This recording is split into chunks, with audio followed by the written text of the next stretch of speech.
But I think we're going to start off with Xbox third-party stuff. So the big news. So basically, if you're on Reddit, Twitter, or X, or whatever social media platform, and you're into gaming, then you will know that the past week or so has been a little crazy. So essentially, there started rumors about a month or so ago that certain Xbox games were going to come to PlayStation and Nintendo Switch. And the first ones that were mentioned were Hi-Fi Rush, which was it's kind of like it's not like a massive game, but it's well reviewed, and bringing that to Switch and PlayStation kind of makes sense. You're like, oh yeah, why not? Like, Microsoft, owns Minecraft. That's on every platform. It's, there's precedent for it. Yeah. And then it was sound that Sea of Thieves was going to come to PlayStation. Game's been out for like 4 years now, or 5 years, whatever the case is. So it's an online game. So you bring more players in, more people on the servers, rejuvenate. Like, that makes sense too. If you got Game Pass, you play it for free, but you can buy it. If there is on PlayStation, people can buy it and play it too. So those ones made sense. But still people will be like, oh, this is a slippery slope, because there are people that are in that. This is a mindset that has existed since the 1990s, which is either you have a Sega or you have a Nintendo. And Sega has Sonic, and Nintendo has Mario. And then, you go to PlayStation, and then the PS1 and the N64 and Dreamcast, whatever. Like PlayStation has Crash. Yeah. Nintendo has Zelda, and that exists to this day, right? PlayStation has The Last of Us, Uncharted. Xbox has Halo and Gears of War. People like their tribes. Exactly. And it makes sense to, you buy that console, that's the ecosystem, those are the games, etc., etc. So where it's getting a little crazy now is that now the rumor is that Starfield is coming to PS5. That new Indiana Jones game that was announced is coming to PS5. And it gets even crazier, like Gears of War is coming to PlayStation. That's a flagship game. Even though Starfield is, they were recently, Microsoft recently purchased Bethesda. It wouldn't be that strange, That doesn't feel that strange, right? Or Call of Duty, because they just bought Activision, Yeah. But Gears of War sounds huge, and Halo as well. They're system sellers for Xbox. That's why you go buy an Xbox. Yeah. So you can understand why people are like, oh, shit. Xbox fans are like, oh, well, then what reason is there to buy an Xbox console when you can just buy a PS5 and then you got Xbox games and PlayStation games? And that argument has some weight. So it's gone to the point that Phil Spencer, who's the head of Xbox, had to come out and release a statement, which he did to X, basically saying, we're listening and we hear to you, and we hear you, which is essentially just because the internet, all Xbox fans are in, DEFCON 4 or whatever the worst one is. Sirens are going off. They're like, beep. It says, we've been planning a business update event for next week, where we look forward to share more details with you about our vision for the future of Xbox. Stay tuned. Now that sounds pretty much that. I mean, wording it as like a business event is weird for gamers. Yeah. Hey, stay tuned to our business event. That makes me think he's talking to shareholders. Yeah, it basically makes it sound like they are repositioning a lot of their decisions for game releases, that they are going to effectively become more of a third party. And a third party is like, an EA, which is, or a 2K. They're like, or previously you would say Bethesda or Activision, but now they're owned by Microsoft, right? So, yeah, it kind of sounds like it. It is weird though. Like Starfield coming to PlayStation would be a big blow for like this whole thing that Xbox has all these great exclusives. But it also like brings into question like maybe things like Game Pass have like plateaued in terms of the amount of subscribers.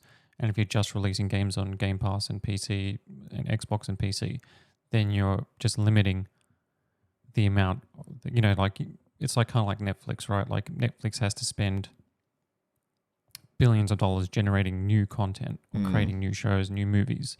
And then their subscriber base pays for that, right? So like, and they have to continue growing and they have to continue spending to make more content, to get more customers. It's like a cycle, right? And Game Pass is essentially a similar business model. It is, you pay your monthly subscription and then Microsoft is going to pay to get games on there. Either they're going to pay a company like a third party or an indie studio to put their game on there.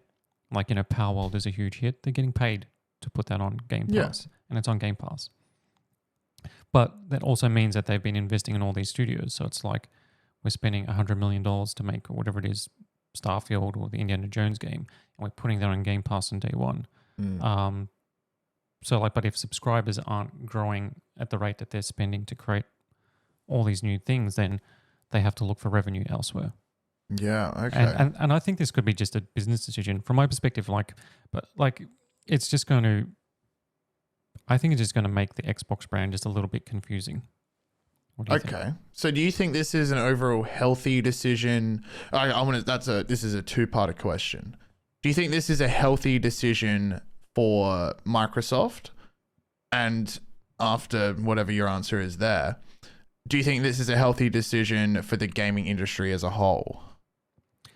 I think I'll start with the second one. I think yes, because the gaming industry is a weird one, right? Because there is this whole platform thing, like you said, like, if you're a Sony fan or a PlayStation fan, like there's a lot of gatekeeping with at the platform level, which is not something that you see in other industries, right? Like if a musician releases an album, you can, like they're not gatekeeping the way you can listen to it. Like, you know what I mean? You can buy it on physical media, you can buy it digitally, you can stream it, you can it's available everywhere. And like movies as well, like there's no, Disney movies aren't just released at Disney owned theaters, if you know what I mean? Like Marvel movies aren't restricted to these 3 cinemas and these, whatever the case is. Or just like, one type of physical media, like you can't watch it unless, there are like, with Netflix and stuff like that, there are different, like different shows and there are competition, but gaming is like weird because there's no real reason that you can think of like why a game isn't available everywhere. Like if the goal is to make games available for everyone, then it should be on PC, it should be on Xbox, it should be on PlayStation, it should be on Switch if it can run. That's healthy for the industry to grow. Cloud gaming, streaming, and Microsoft's trajectory with cloud gaming, with Game Pass on PC, with bringing certain games like, Cuphead and Minecraft to other platforms. Like, I don't see this as like a major deviation, but it feels like they're going to take the first step in this regard. It's like, well, we'll just start lowering the barrier and then we'll start putting games on PlayStation. Then we'll start putting games on Switch as well. And then we'll have our Xbox hardware, we'll have Game Pass, and we'll have cloud streaming. Like they're just diversifying. And I think that's kind of like that's where it's going to go. Because you know how like Sony is releasing games on PC now? Like you can get God of War on PC, you can get Spider-Man on PC, and there is a wait. It's about basically a year. So like, then Horizon Forbidden West is out in March and it's going to look incredible on PC. It's a stunning game on PlayStation, and on PC it's going to look absolutely amazing. And the reason, to be like a cynic, the reason Sony is doing that is because they need the money. Yeah. To justify spending this much money making games. Because the Insomniac leaks showed like how much money it costs to make these big, massive games now. And they're just leaving money on the table if they don't release it on PC. And their whole thing is that we'll have it PlayStation first, then come to PC a year later.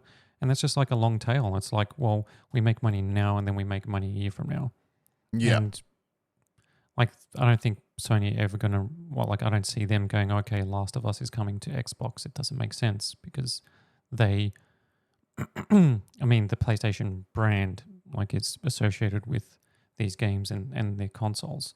But Xbox doing it, like, isn't strange, but at the same time, like, seeing Halo on PlayStation is just going to be bizarre. It will be bizarre.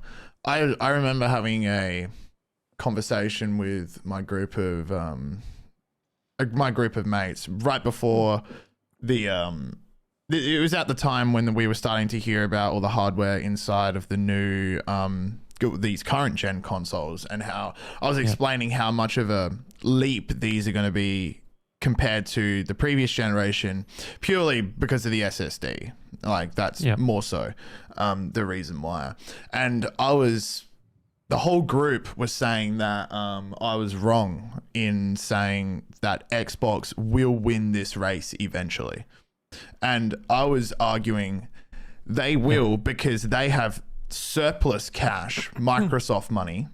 There's hundreds of millions of people using Windows. That is just a given. And I don't know if you want to count the game as playing solitaire and stuff like that, but there is hundreds of millions of PC gamers, way more than console gamers.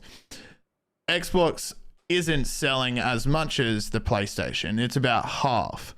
But Sony needs the money from these the sales, from the software sales, and all of that. I'm like, Microsoft they're fine. They make multiple stuff. They make laptops. They make all of these kinds of things.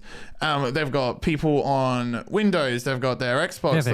Their cloud business, like Azure, like data centers, and their cloud business is what and data centers make. Yeah, and bank, now right? That's what makes them the big money. Yeah, and now we're starting to see, and we already started to see with the purchasing of like Bethesda and all these big publishers. Sony is gatekeeping with their incredible titles, and that is what it's almost like a crutch. I see it as like a crutch for them, because as we've talked about previously, it's like they don't make that much money, if any, per console. That's right. Yeah, so it's they like a need, lost lead. Yeah, they need these titles.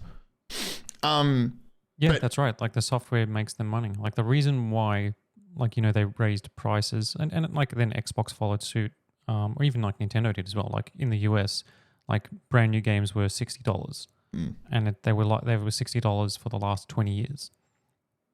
Then with the PS5, Sony raised the price by $10 to $70, and there was a big outcry, as they would. You know, like people are going to say, "Oh, you're raising the prices." You know, like the reason for that isn't because it costs more money to distribute the game. It actually costs less because there's a lot more digital sales now. You downloading the game costs them virtually nothing, and creating a 4K Blu-ray disc to store the game or most of the game, or a download code, is a few cents. Like that price hasn't gone up like to justify $10. The $10 is to try and recoup more development costs and more R&D costs for creating the hardware. So do you think this is a bid in some way? If they say they put Gears of War on the PlayStation, Sony will license that from Microsoft, right? Well, Well, Microsoft will license it to Sony. Yeah. Like, you know, as part of like the deal, they'll make a publishing deal with Sony. And I don't know if they'll make a special deal, but essentially 30%, let's say, of sales will go to Sony, and Microsoft will take 70%. It's usually about 70-30 is usually the split. Yeah, so I'm trying to make a comparison between like streaming services and like some say Seinfeld or whatever. It's like now it's on Netflix, but it's only on there for say 6 months. So, and then it moves to Stan buys it. But it's like we've only got 2 consoles where this can happen. But it would be interesting if Microsoft Play, and I suppose this is my question, is they give them their best quote unquote first party titles to go onto PlayStation. But then say the next iterations or the next games, the next Gears of War or something like that, they release first on Microsoft. So all the Sony players have now played the old Gears of War, and now it's gone. The licensing has expired, and now the new game's out. And guess what? It's on Game Pass. Yeah, that's the play. I think it might be a bit of like don't worry. Like, the games are coming to Sony consoles, but if you want to play the next ones, you have to come by Xbox. Yeah, I don't like the, like, you know, like the the fans or like the people that are just like full, green Xbox cap and t-shirts and Yeah. that are all in on the brand, possibly thinking that this is a sign that Microsoft is not going to make any more consoles, like Xbox consoles. But that's I don't think that's like the case. If you like, even if that like eventually happens someday somehow, like it doesn't fit into like the whole idea of putting a game on PlayStation. Yeah. Because or even their whole Game Pass model. Their Game Pass model relies on them having a Game Pass box. Yeah. To be able to download and play the games, because we're not at a point where you could do that at scale for like cloud streaming. Cloud technology isn't at the point where you don't have to download any sort of game. You can just play and jump on. I mean, there's services like GeForce Now and even like the Xbox cloud streaming that are decent, but they're not great. I mean, they're not a substitute for actual hardware. And in a lot of places, like even here, Australia. like in Australia where we are, right? Like we have okay internet, and by okay that means people from most Asian countries and European countries will come here, and it's basically like going from broadband to dial-up. Yeah, essentially. So do you think this is a bid in some long way or some really long-term plan to pull Sony PlayStation users over to Game Pass?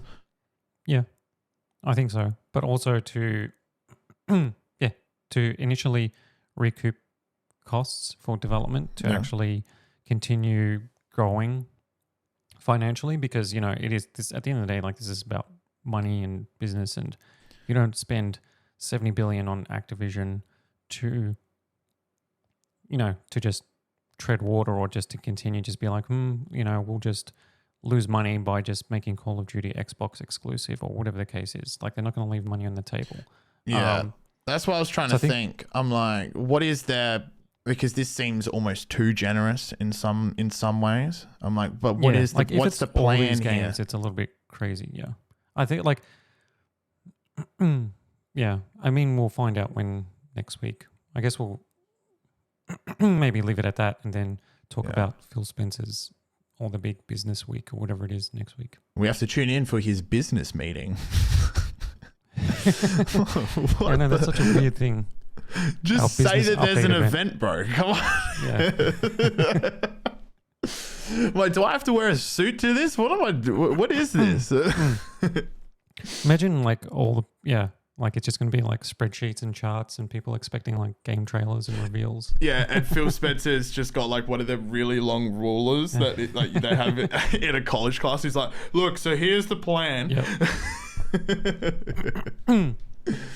This is how we sustain 30% year over year. Yeah. So we're all going to make a lot of money. Q3. Mm-hmm. All right. Yeah, we will leave it at that. And we'll keep you guys updated on what they say at that meeting, because this is big news for the gaming industry. It seems like the old guard is lowering their, I don't know, they're draining their moat. That's how I see it. And I'm like, why are you doing this? So stay tuned.